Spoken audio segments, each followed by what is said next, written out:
Guys, today we will be reading the story of Winston Churchill. You might know, you might ask, who is Winston Churchill? Winston Churchill was a man, or president, or prime minister, or whatever you call it, led the troops or army in UK during World War II. So let's begin. And the author is Katie James.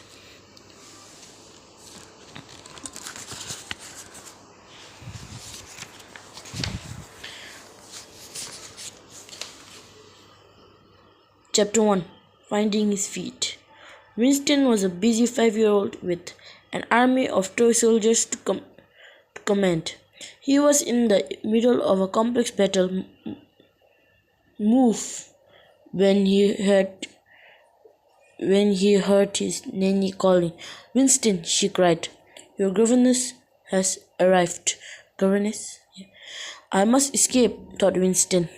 Quickly, he raced to the end of the garden and hid in the shrubbery. 2 hours later, his hiding place was discovered and his dreaded education began.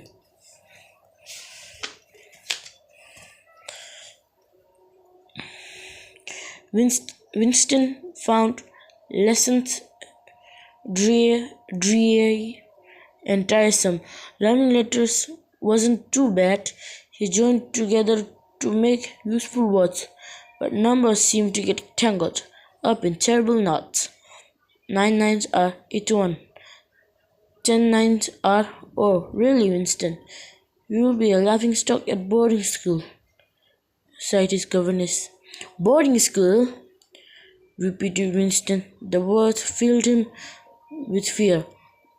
They meant leaving his soldier collection of over 1,000. Worse still, they meant leaving his nanny, Miss Everest, the most loving person in his life. Winston spent that afternoon sulking in his nursery. Mother and father want to send me away, he sniffed. I won't miss father. He's so busy being a politician. I never see him anyway. I'll miss mother's beautiful face, but how will I cope without my dear nanny? There was a soft knock at the door, and Miss Everest came in to comfort him. We can write to each other, she promised, and they did. From school, Winston wrote sorrowful letters about how he missed everyone, but only Miss Everest came to visit regularly. She was shocked by the beating and bullying that took place. Eventually, she persuaded Winston's parents to move him to a more easy-going school by the sea. Then, at the age of 12, Winston went to the highly rated senior school, Harrow. Winston, far right with his mother and younger brother Jack. So this is him.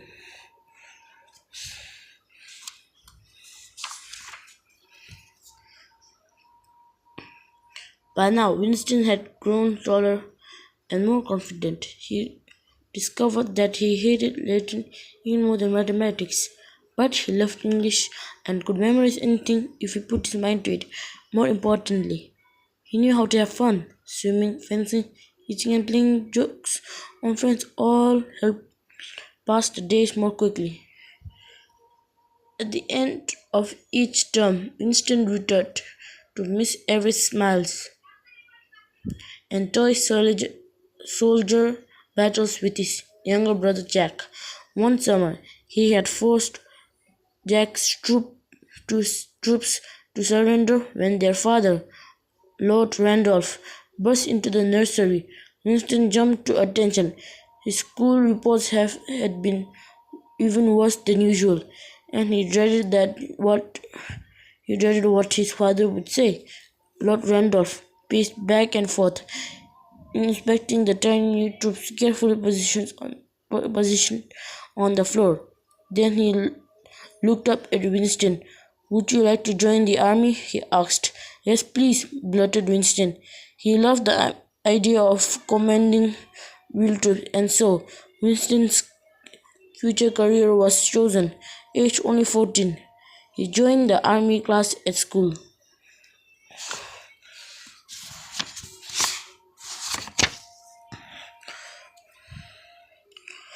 But getting into the army was much harder. After 3 years, Winston took the entrance exam to military training college and failed. He tried a second time and failed again. We can't have you failing a third time, announced his father. You must take intensive lessons.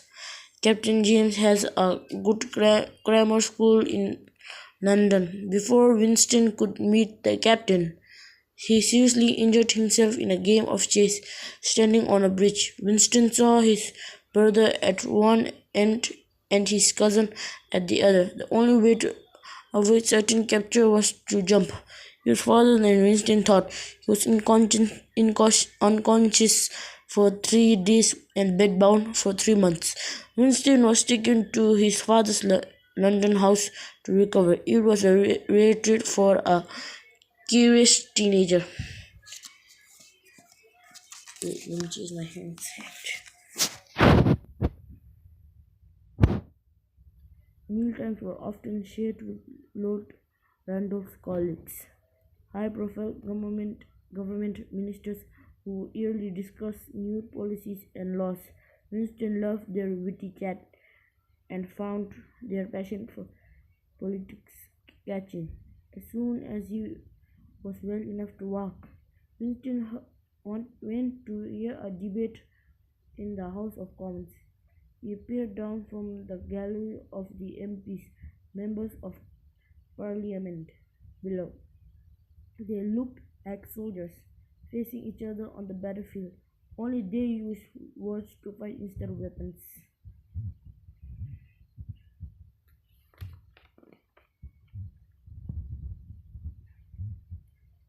When I'm not leading an army, thought Winston, I want to be here fighting for my people. But first, he had to pass the army college entrance exam, and with Captain James' help, it was third time lucky. Aged 19, Winston began his training at Sandhurst College and loved nearly every minute.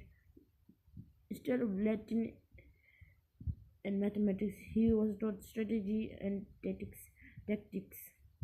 Days were filled drawing maps, digging trenches, and making landmines.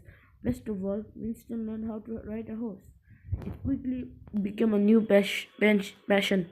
Winston and his cadet friends would spend all their spare time and money on horses and races.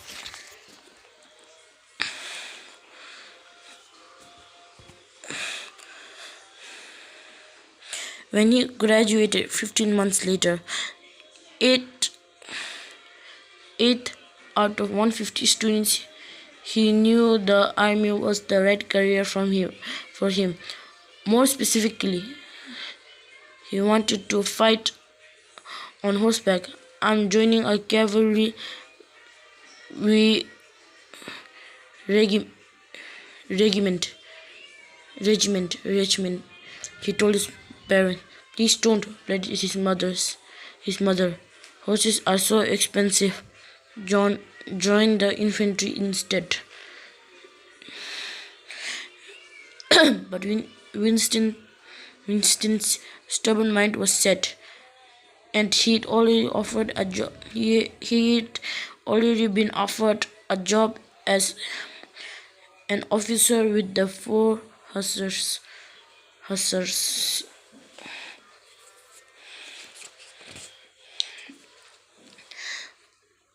Chapter 2: Army Life. Before joining the cavalry, Winston went to Cuba for an adventure.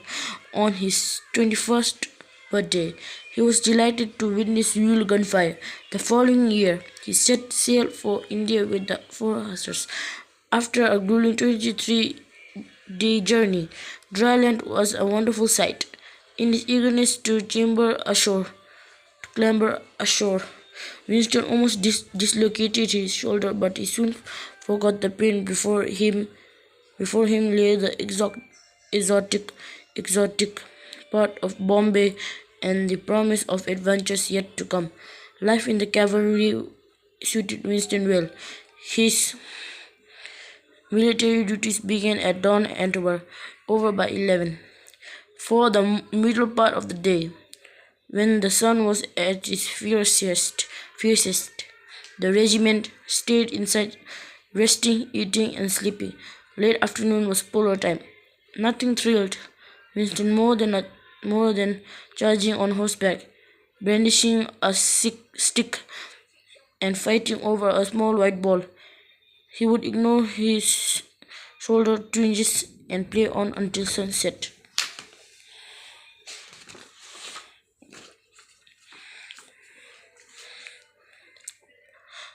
After a hot bath and dinner, Winston sat with his fellow officers, smoking in the moonlight. It was a civilized life, but Winston was an ambitious man, and he soon felt restless. He thought of his school friends now studying for university degrees in literature or law. I need to improve my education, he decided. Winston began to fill the hottest hours of the day reading and writing. His mother sent him all the history books he asked for. Then he moved on to books about politics, while other officers cards, played cards or snoozed. Winston read up on the last 25 years of British government. Age 23, Winston was very well read and had visited many countries, but he still hadn't fought in a real battle. He was on leave in England at the races when he heard of a tribal revolt on the Indian border. Sir Bindon Blood was leading an army to fight the tribesmen. I must join them, thought Winston. He telegraphed Sir Bindon and, without waiting for reply, set sail for the battle zone at Bombay. He received Sir Bindon's response. Very difficult. No vacancies. Come up as a correspondent. We'll try to fit you in BB. Delighted. Winston began a 5-day train journey to the front line. Meanwhile, his mother was anxious about all the money her son was spending.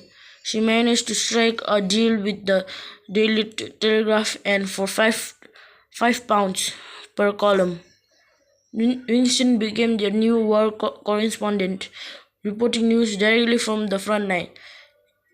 £5 in 1897 is equivalent to £370 today.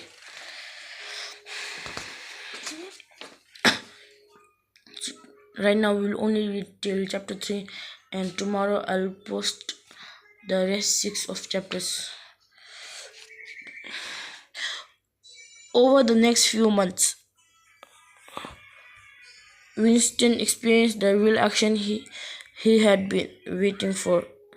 Danger, bravery, and death were all around him. He came face to face with the enemy, lived to tell the tale, and told it well, along with newspaper columns.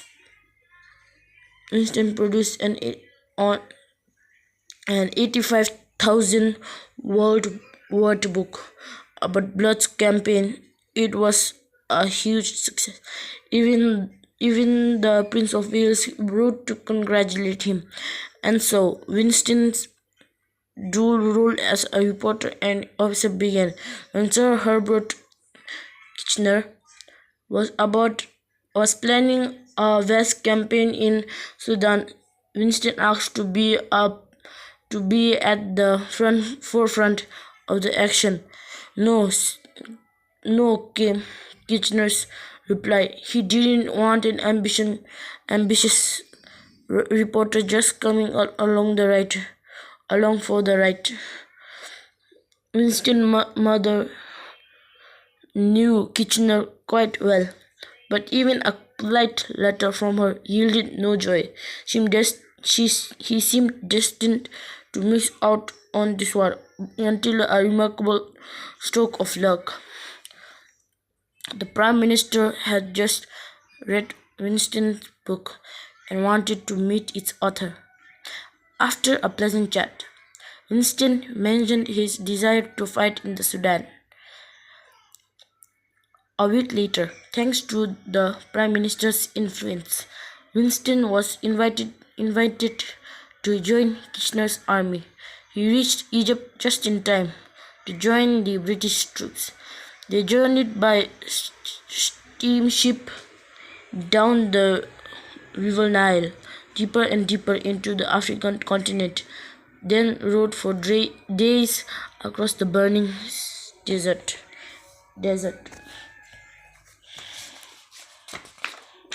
Well, this is gonna be the last part.